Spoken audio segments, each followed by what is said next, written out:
नमस्कार, मैं हूं संजीव कुमार और आप देख रहे हैं वेब समाचार। पूरे झारखंड में पंचायत चुनाव को लेकर सरगर्मी तेज हो चुकी है। जितने भी मुखिया हैं या भावी मुखिया प्रत्याशी हैं, उनके द्वारा बहुत बड़े बड़े वादे किए जा रहे हैं। तो आप जानते हैं कि किनके वादे में कितना दम है, तो वो हम आपको दिखाने का काम करेंगे। बहरहाल आपको बता दें कि पूरे झारखंड में 4 चरणों में चुनाव होना है। पहला चरण 14 मई, दूसरा 19, तीसरा 24 और अंतिम 27 मई को होगा। लेकिन जहाँ पे हम आए हुए हैं, यहाँ पे 19 मई को चुनाव होने वाला है।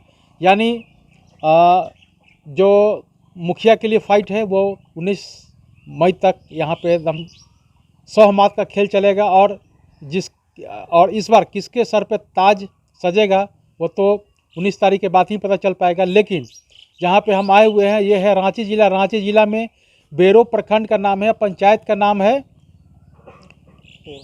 टेरो। तो आपको बता दें कि यहाँ के जो अभी वर्तमान मुखिया यानी पूर्व कह सकते हैं कि सुशीला तिर्की जी हैं, उनके काम से यहाँ के लोग कितने संतुष्ट हैं कि नहीं हैं।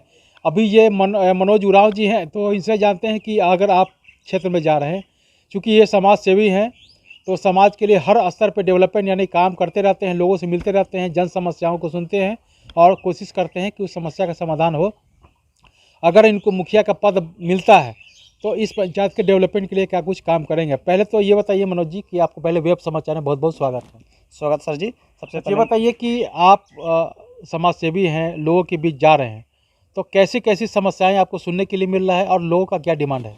सबसे पहले मैं आप लोगों को नमस्कार करता हूं कि उतना इस मौसम खराब होने के बावजूद मेरे घर तक, मेरे पंचायत तक पहुंचे, तो मैं सबसे पहले आपको धन्यवाद देना चाहता हूं सर जी। और मैं अभी जब फील्ड में मैं जा रहा हूं तो मुझे यही रुझान मिल रहा है कि अभी इस युग में, इस जो अभी हम लोग का डेवलपमेंट है, जो युवा पीढ़ी आगे बढ़ रहा है, और मैं चाहता हूँ कि जब मैं अभी फील्ड में घूम रहा हूँ तो रुझान मुझे अच्छा लग रहा है कि अभी हर हाल में जो बीते वर्ष जो था, मैं सुशीला तिर्की थी, उसके बावजूद उसका कार्यकाल में बहुत जो विकास का काम हुआ या डेवलप काम हुई, बहुत थोड़ा स्लो हुआ। और सब जनता जनार्दन का सोच है कि अब की बार एक युवा पीढ़ी है और इस अपना दुख तकलीफ को समझे और युवा पीढ़ी को मतलब क्या बोले आगे की ओर ले जाने का काम करें। अच्छा ये बताइए कि लोगों का क्या डिमांड है।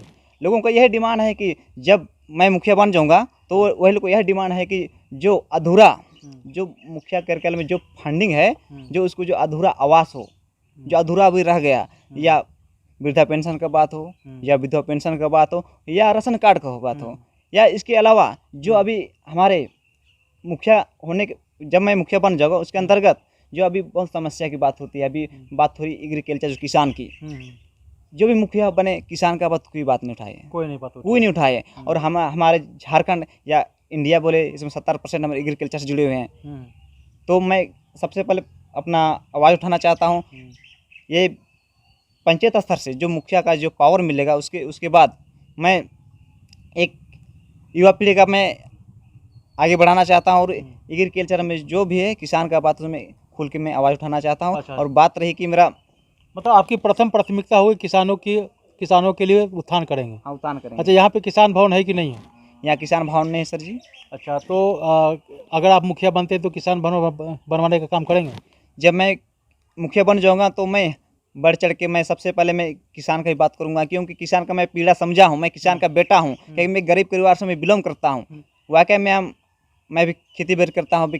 बहुत मैं घर वगैरह कुछ लगाए हैं, तो कुछ मौसम विभाग से कुछ जैसे पत्थर मारता है, ओलावृष्टि लग जाता है, तो किसान को बहुत नुकसान क्षति आता है। तो मैं किसान के पीड़ा समझ सकता हूँ और एक गरीब घर का किसान का बेटा ही समझ सकता है। जी बिल्कुल।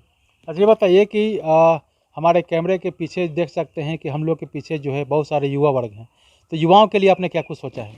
मैं युवा के लिए बहुत कुछ सोचा हूँ। क्या है कि मैं जब मुखिया बन जाता हूँ तब मैं युवा के लिए सबसे पहले मैं इन लोग को एजुकेशन की ओर ले चलूँगा। एजुकेशन शिक्षित नहीं, ग्रेजुएशन जो कर चुके हैं तो उसको रोजगार कैसे मुहैया कराएंगे। उसे मैं रोजगार में ब्लॉक लेवल से या केंद्र सरकार से मैं एक योजना मंगाऊंगा। जब मैं मुखिया बनता हूँ मैं दावेदारी करता हूँ कि मैं जो आगे उसे मैं एक परिपत्र लेके, जो भी लेके मैं उसे योजना पारित करवाऊंगा और उस योजना से मैं उसकी रोजगार देने का काम करूँगा। रोजगार देने का काम करेंगे। अच्छा ये बताइए कि इसके अलावा जो है शिक्षा और स्वास्थ्य का जो स्थिति है इसके बारे में बताइए, और क्या है इसके डेवलपमेंट के लिए क्या कुछ काम करेंगे आप। अभी मैं शिक्षा और स्वास्थ्य का बात करूँगा तो अभी बहुत सिचुएशन जो है बहुत गंदा है, और मैं जब बन जाऊँगा तो मैं एक आवाज़ उठाऊँगा एक शिक्षा और स्वास्थ्य के लिए। अभी देखिए जब बरसात आती है तो कभी यहाँ जो मुखिया थी वहाँ ना नाली का बात हुई, ना रास्ता का बात हुई, गांव घर में गंदा सब फैले हुए, तो उस गंदा में बहुत बीमारी फैलती है। तो जाहिर सा बात है, तो जब गंदा रहेगा तो बीमारी फैलवे करेगी। इसलिए स्वास्थ्य ये का बहुत शिक्षा और स्वास्थ्य पे ज़्यादा फोकस करेंगे। करेंगे। आजकल की स्कूलों में देख रहे हैं कि केवल बच्चे खाने पीने के लिए जाते हैं और खेलते हैं कूदते हैं, एजुकेशन तो कुछ होता नहीं है। तो क्वालिटी एजुकेशन के लिए आप क्या सोचे हुए हैं? मैं यही सोचूंगा कि जब मैं मुखिया बन जाऊंगा तो जब अभी जो भी टीचर आते हैं वो सब बीएड फीएड रहते हैं, पर जो बच्चे लोग जाते हैं तो वो अच्छा से वो लोग शिक्षा प्राप्त नहीं कर। क्यों? क्योंकि यहाँ का मुखिया कमी है। क्योंकि यहाँ दाल भात करके आ जाते हैं। यदि अगर इस पंचायत के मुखिया मजबूत रहेंगे ना तो वहाँ के टीचर भी टैलेंट रहेगी और वहाँ के स्टूडेंट भी तेज तरार रहेंगे। बस हमारे जो भी सरकार देती है योजनाएं, ये दाल भात जो भी, उसके अलावा वही जगह यदि वो कंप्यूटर दे देता या ट्यूशन पढ़ाने का व्यवस्था दे देता तो बेहतर हमारे इस क्षेत्र में, जी हमारे आदिवासी बहुल क्षेत्र है जो झारखंड में, जो गरीब, हालांकि धानी मनराज है, इसके अलावा भी हमारे बच्चे यहाँ की जमीन तो अमीर है लेकिन यहाँ के लोग गरीब हैं। हाँ, गरीब हैं। क्यों? क्योंकि यहाँ का जो बाहर से जो पढ़े लिखे हैं, जो टीचर हैं, वो लोग यहाँ से ध्यान नहीं देते हैं। और यहाँ जितना भी स्टूडेंट है गरीब घर से बिलोंग रखते हैं तो प्राइवेट स्कूल में पढ़ नहीं सकते हैं। और जबकि सरकारी स्कूल में बड़ा बड़ा पीजी फीजी जो रहते वही टीचर आते हैं जिसके वेतन है 50,000 60,000, उसके बावजूद में हमारे स्टूडेंट अभी नीचे वर्ग में हैं। जी अच्छा, ये बताइए कि आप जैसे जब से हेमंत सरकार आई है, इन्होंने कहा था कि 1932 खतियान को लागू करेंगे, आपका क्या मत है, क्या सोचते हैं? हेमंत सर पहले भी बोले थे जब मैं मंत्री बनूंगा, मुख्यमंत्री बनूंगा तो 1932 का ये करूंगा, पर वो काम नहीं कर रहे हैं। और हम लोग दावेदारी करते हैं जबकि इस आदिवासी बहुल क्षेत्र में 1932 खतियान लागू होना चाहिए। क्योंकि जब तो 1932 लागू खतियान नहीं होगा तो यहाँ के स्थानीय नीति जो स्थानीय लोग हैं उन लोग को नौकरी जॉब मिलेगा। और जब भी 1932 नहीं होने के कारण जो बाहरी लोग आ रहे हैं उन लोग को जॉब मिल रहा है, यहाँ का आदमी बेरोजगार बन रहा है। बेरोजगार बन रहा है। अच्छा, इस पंचायत की सबसे बड़ी समस्या क्या है? इस पंचायत की सबसे बड़ी समस्या यही है कि जो भी योजना आती है उसको, जैसे इस पंचायत में 14 वार्ड हैं, 14 वार्ड हैं, उसमें वार्ड में आज तक क्यों उठने चाहते? क्योंकि वो लोग आज तक मुखिया चाह ही नहीं है।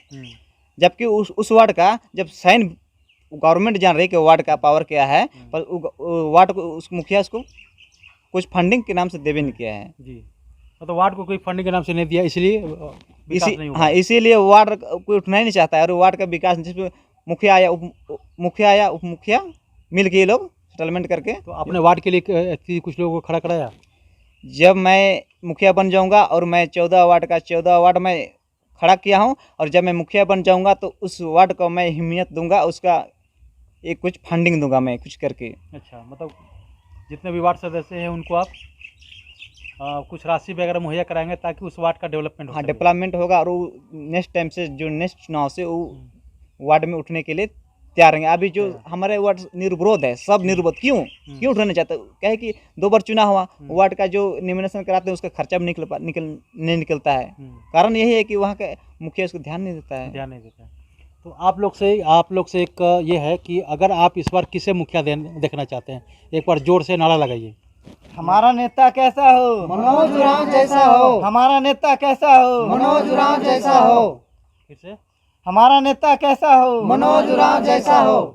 तो आपने सुना कि जिस तरह से जो युवा वर्ग हैं और युवा वर्ग में जो जोश और खरोश देख रहे हैं कि इस बार मनोज उरांव जी को मुखिया के रूप में देखना चाहते हैं, क्योंकि जो युवा वर्ग का जो सोच होता है वो ऐतिहासिक हो सकता है और इसके साथ साथ एडवांस भी इन जो युवा वर्ग होते हैं उनका सोच होता है।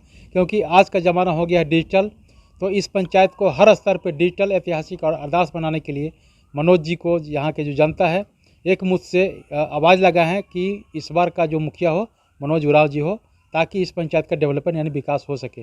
बहरहाल आप चलते हैं दूसरे पंचायत में, वहाँ के भी मुखिया या भावी मुखिया प्रत्याशी हैं, उनसे भी जानते हैं कि उनके द्वारा क्या कुछ डेवलपमेंट यानी विकास का काम किया जाएगा, क्या कुछ उनका मैनिफेस्टो है। तमाम मुद्दों पर उनसे ही बात करेंगे।